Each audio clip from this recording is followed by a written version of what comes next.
தொடங்கி இருக்கார் ஸ்டாலின். உங்களுடன் ஸ்டாலின், உங்களுடன் ஸ்டாலின். இதுவரைக்கும் யாரோட இருந்தாரு? இப்பதான் உங்களோட வந்திருக்காரு. 4 வருஷம் கழிச்சு இப்பதான் மக்களை சிந்திச்சிருக்காரு.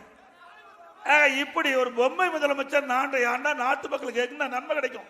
இதுல பாத்தீங்கன்னா 46 வகையான அந்த அறிவிப்புகள் கொடுத்திருக்காங்க. இந்த 46 அறிவிப்புகளை ஏதாவது நமக்கு பிரச்சனை இருந்தா தீர்த்து வைக்கணும்.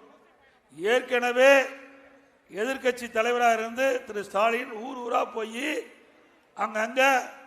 அங்க பாயை விரிச்சு போட்டு மக்கள்கிட்ட மனு வாங்கி அதெல்லாம் பெட்டியில் போட்டு சீலை வச்சு பூட்டி வீட்டில் கொண்டு வச்சிருந்தாரு. அதெல்லாம் நகை அந்த பெட்டியெல்லாம் பத்திரமா இருக்கு. நகை வைரம் எல்லாம் இருந்தது, தங்கமெல்லாம் இருந்தது. அந்த பெட்டி பாதுகாத்து வச்சிருந்தாராம், போட்டு சீல் வச்சு. சரி, ஆட்சிக்கு வந்த பிறகு அதெல்லாம் சீலை உடைச்சு போட்டு திறந்து அந்த மனு எடுத்து படிச்சு பார்த்து தீர்வு காண சொன்னார். தீர்வு கண்டாரா? அப்ப எதுக்கு இது?